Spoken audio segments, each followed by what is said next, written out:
προσωπουμένη μας ημείς η ανάξι, είνατες ημών δεείς εσύ τυχής ητε ημάς, σκέπη των τερίγων της αήλου ημών δόξης, φρουρούντες ημάς προσπίπτοντας εκτενώς και βόντας,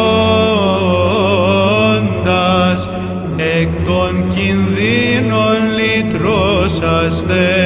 ημάς, ως ταξιά